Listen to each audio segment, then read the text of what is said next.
میں حیران ہوں کہ بڑی جماعتیں جتنی بھی ہیں ان کے تو تمام لیڈرشپ کو کوئٹہ سے اٹھنا ہی نہیں چاہیے. یہ تو بیٹھ جائیں وہاں جا کے, سارے بلوچوں کو بلائیں, جو اسٹیک ہولڈرز ہیں ان کو بلائیں, بلوچستان اسمبلی میں جا کے بیٹھ جائیں, ان کے ساتھ بات کریں. ان کے مطلب ہے مجھے سمجھ نہیں آتا کہ بڑی پولیٹیکل ایکسرسائز اگر کوئی ہونی چاہیے وہ دکھائی نہیں دے رہی. پولیٹیکل ایکٹیویٹی نہ پارلیمنٹ میں نظر آ رہی ہے نہ اس طرح سے میڈیا پہ کوئی ڈیبیٹ ہے. چلیں باہر آگے چلتے ہیں جی. اس موقع پہ جبکہ یہ سٹیکس ہیں, وزیر خزانہ جو ہے وہ یہ کہہ رہا ہے اوپنلی کہ کوئی بھی ملک دنیا کا کوئی پاکستان کو سہولت دینے کے لیے تیار نہیں ہے. یعنی قرضہ رول اوور نہیں ہو رہا, نیا قرضہ نہیں کو مل رہا, اور ایک ساتھ منی بجٹ کی ایک باز گشت آ گئی ہے کہ ایک منی بجٹ ایک آئے گا, کیونکہ اور تو کوئی ملک جو ہے وہ ہیلپ کرنے کے لیے تیار نہیں ہے. تو اس کا مطلب ہے مہنگائی جو موجودہ مہنگائی ہے, اس مہنگائی میں مزید مہنگائی کے لیے اب لوگ پہلے ہی جو حال ہے چیخیں نکلی پڑی ہیں, وہ مزید مہنگائی آگے آ رہی ہے.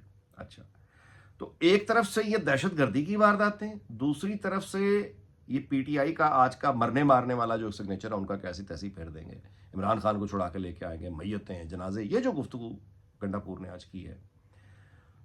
ایک اچھا اوپر سے منی بجٹ, مہنگائی, اور ساتھ یہ تحریک. اب آپ دیکھ لیں نا کہ چیلنج, وہ اسٹیبلٹی کہاں سے آئے گی. یعنی وہ جو توقع کی جا رہی تھی, بار بار ہم یاد کرتے ہیں نا کہ عمران خان کو جیل بھیج دیں گے تو استحکام آ جائے گا, الیکشن ہوگا تو استحکام آ جائے گا, پیپلز پارٹی کو ایوان صدر میں بٹھا دیں گے, ان کا ایک اتحاد ہو جائے گا تو پھر ایک استحکام آ جائے گا, فلاں شخصیت ریٹائر ہو جائے گی تو استحکام آ جائے گا, فلاں شخصیت کو اگر گھر بھیج دیا چلے گئے تو پھر استحکام آ جائے گا. اچھا, آئینی ترمیم آ گئی تو استحکام آ جائے گا. یہ تحریک اس کو یہاں پہ اس طرح سے 8 اکتوبر کا مثال کے طور پہ آخری جلسہ تھا, اس کو اگر روک لیا, فلاپ کر دیا تو استحکام آ جائے گا. تو یہ ساری باتیں تو پھر کوشچنیبل ہو گئی نا, کہ ایک طرف دہشت گردی کے حملے ہیں, دوسری طرف مالی حالت بڑی پتلی ہے, کوئی دوست ملک جو ہے وہ ہیلپ کرنے کے لیے تیار نہیں ہے, منی بجٹ لانا پڑے گا, اور اوپر سے یعنی سیاسی پختونخوا سے ایک اور اس لب و لہجے کے ساتھ, اور پھر اس کے بعد عمران خان کا وہ لب و لہجہ جو کہ بدل چکا ہے. تو کیا عمران خان کا لب و لہجہ اچانک بدل گیا ہے؟ یعنی خاموشی آ گئی تھی نا 25 اکتوبر کے بعد, تو پھر ایک دم کیا ہوا چند دن خاموشی کے بعد. اچھا, بشرا بی بی جو ہیں وہ نکل کے, ان کا آنا اور جانا, اس کا مطلب ہے کہ وہ اپنے مقصد میں کامیاب نہیں ہو پائیں. یہ جو گفتگو عمران خان کر رہا ہے, اس وجہ سے پھر یہ بھی کہیں نہ کہیں سمجھ آتا ہے کہ بشرا بی بی رو کیوں پڑی تھی کٹہرے میں.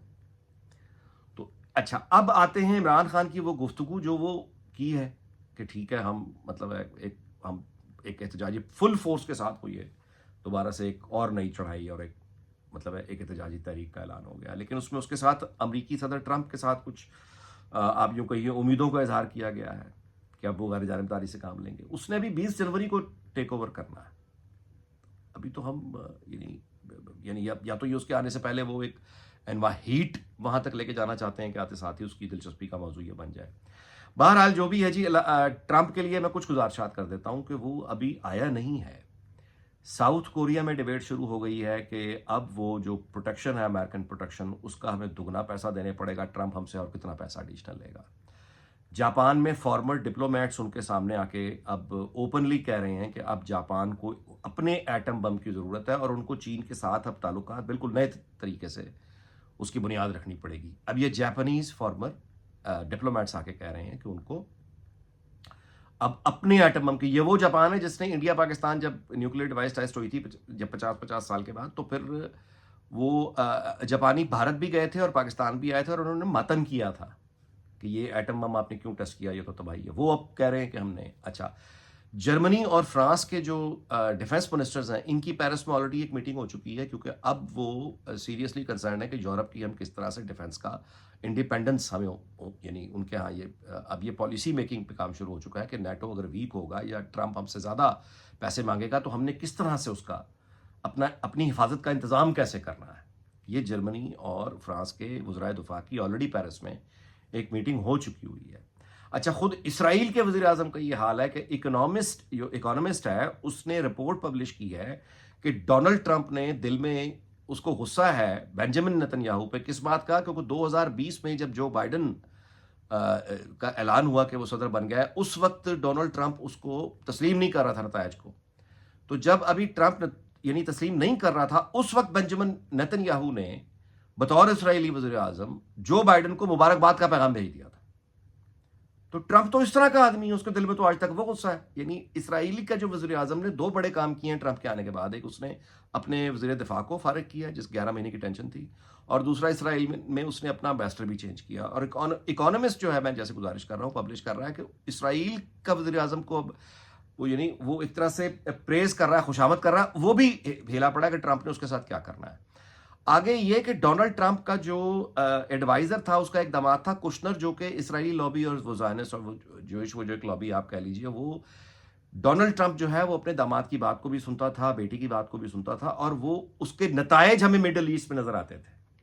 یعنی وہ جس طرح کی شخصیت ہے. اب اس کی جو دوسری بیٹی ہے ٹفنی، اس کی جو شادی ہوئی ہے وہ ایک لیبنیز امریکن بزنس گروپ میں وہ شادی ہوئی ہے. اور وہ جو آپ کہیے ڈونلڈ ٹرمپ کا جو اب یعنی ٹفنی کا جو سسر ہے، چونکہ وہ لیبنیز امریکن ہے اور وہ رشتہ دار ہے، فیملی ہے، تو ڈونلڈ ٹرمپ اس کی باتوں کو بھی اب بہت یعنی اس کی باتوں کا بھی بہت ویٹ ہے.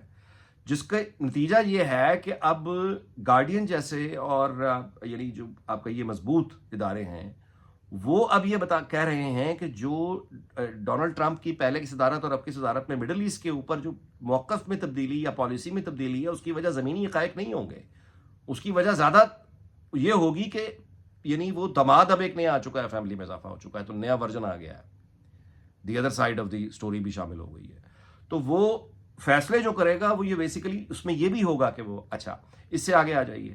یعنی ڈونلڈ ٹرمپ کی گزارش کر رہا ہوں کہ وہ پینک کیا ہے دنیا میں، ساؤتھ کوریا، جاپان ہو، خود اسرائیل ہو، ایرانیوں کی ظاہر ہے کہ ان کو ابھی وہ ان کو کچھ کلیئر نہیں ہے کہ ان کے ساتھ کیا ہوگا، کیونکہ 5 نومبر کو ڈونلڈ ٹرمپ نے جب ووٹ ڈالا، اس وقت جو اس نے پریس سے بات کی وہ یہ کی تھی کہ مجھے تو ایرانیوں سے پرابلم ہی کوئی نہیں ہے، بس ایک ایٹم بم نہیں ان کو الاؤ کروں گا، باقی وہ بالکل ٹھیک ہے.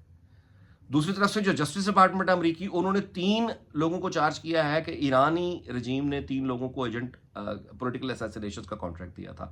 2 لوگ نیو یارک میں گرفتار ہو گئے ہیں، تیسرا انہوں نے کہا ایران کے اندر ہے. تو یہ ساری آپ یعنی دیکھ لیجیے. تائیوان وہ پینک ہوئے پڑے ہیں کہ اب جو ہے وہ یعنی ڈونلڈ ٹرمپ کی جو ایڈمنسٹریشن ہے یہ ہمیں چین سے پروٹیکٹ کرے گی یا ہم سے دگنے پیسے لے گی، ہمارے ساتھ کیا کرے گی. وال اسٹریٹ جرنل کو ایک انٹرویو دیتے ہوئے ڈونلڈ ٹرمپ نے کہا ہے کہ پریزیڈنٹ شی جو ہے وہ تائیوان پہ اٹیک کی حرکت نہیں کرے گا. اس کی وجہ یہ کہ اس کو اپنے آپ کو گالی دے کے اس نے کہا کہ وہ جانتا ہے کہ میں پاگل آدمی ہوں. یوکرائن کو کچھ نہیں اب آئیڈیا کہ اس کے ساتھ کیا ہوگا. تو دنیا بھر میں ایک انسرٹنٹی ہے ٹرمپ ایڈمنسٹریشن کے لیے، اور یہ انسرٹنٹی ہی اس وقت سب سے زیادہ سرٹن چیز ہے اور جو اس کو سوٹ کر رہی ہے ڈونلڈ ٹرمپ کو، کیونکہ کلیئر ہی نہیں ہے کسی کو، سب پینک میں ہے.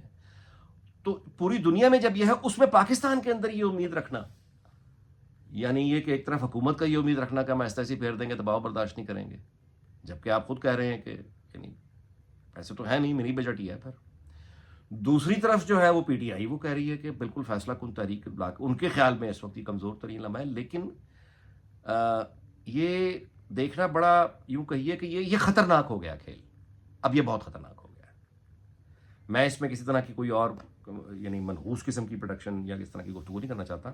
بس اسی بات پر میں اپنی گفتگو کا اختتام. بہت خطرناک ڈینجرس ٹائمز آ گئے ہیں، اور یہ سب اب بہت ڈینجرس گیمز، مطلب پی ٹی آئی ہو یا یہ معاملات جو ہیں، مہنگائی، بے چینی، بےتابی، سیاسی بے چینی، اور پھر اس طرح کی تحریک بہت سختی ہو سکتی ہے، بہت سختی ہو سکتی ہے.